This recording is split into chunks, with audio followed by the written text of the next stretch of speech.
The first phase is the loading phase. Within this phase, the leg starts running towards the ball with both feet and then making the dominant leg generate force, and the leg begins to swing forward and make contact with the ball and continue to follow through with the ball. The hip during this phase is hyperextended, and the gluteus maximus being the muscle that is most around the hip joint is the primary mover. The antagonist muscle used is the iliac tensor fascia, the rectus femoris, and the anterior abductors.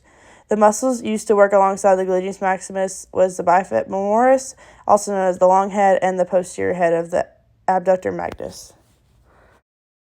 The knee during this phase is flexed at 110 degrees using the biceps femoris and the semi-tendineus and the semi-membranous as primary movers. The antagonist of the knee when it is flexed is the vastus lateralis, the vastus medialis, and the rectus femoris. The muscles working with the knee are the gastrocnemius and the sartorius. The ankle and foot during this phase is cocked back to ensure the most time between the ball and the foot get the most whip, also making sure the foot is in the correct position to kick the ball far.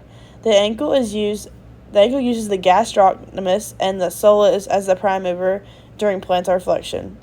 The antagonists of the ankle include the tibialis anterior, extensor hallucis longus.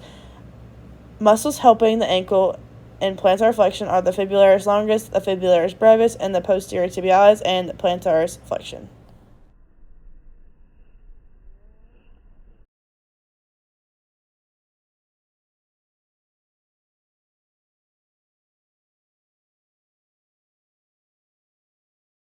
The second phase is the contact phase. Within this phase, the contact of the foot to the ball and the knee drive to the ball on the contact. The knee and the hip are flexed and abducted from the body. The ankle moves from plantar flexion to dorsiflexion. The hip, the kinetic energy now tends towards kinetic energy from the moving leg to the stationary ball. The psoas is the primary mover, and the rectus femoris are also working together to be the primary mover. The antagonists include the gluteus maximus, the biceps femoris longus, and the semi-tendineus. The knee during the second phase of the contact phase. The knee is flexed, so the same primary movers and the antagonists from phase 1 are still firing, so therefore this movement would still be the same in the interior muscles. The ankle and foot during this contact phase are transitioning from plantar flexion to dorsiflexion. In the dorsiflexion, the tibialis anterior is the primary mover and the extensor longus as well.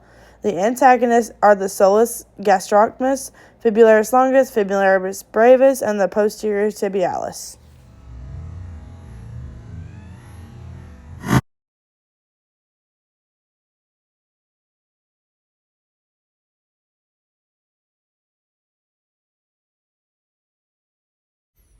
The final phase is the follow-through phase. Within this phase, the leg will transfer kinetic energy to the soccer ball. As you see in the photo, the foot has contacted the soccer ball on the ground and the leg is now swinging completely through.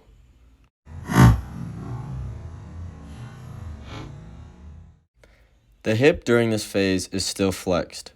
Muscles aiding the hip flexion include the iliacus, the psoas, the pectineus, rectus femoris, and the sartorius. The agonist for hip flexion is the psoas major muscle. The antagonist for hip flexion is the gluteus maximus, the hamstrings, specifically the long head of the biceps femoris, the semimembranosus, and the semitendinosus. The hip during the follow-through phase is moving anteriorly to the body while the leg is transferring kinetic energy to the ball. The knee during this phase is being extended.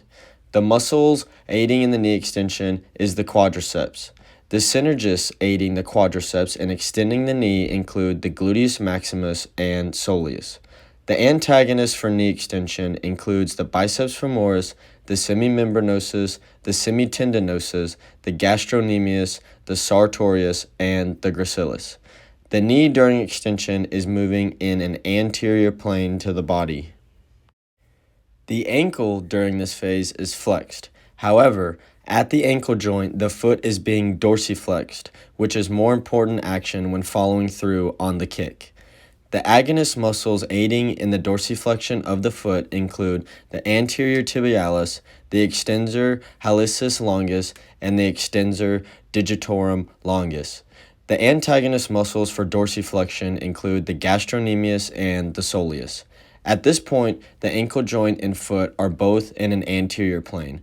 Once the follow-through is complete, the leg returns to a balanced standing position.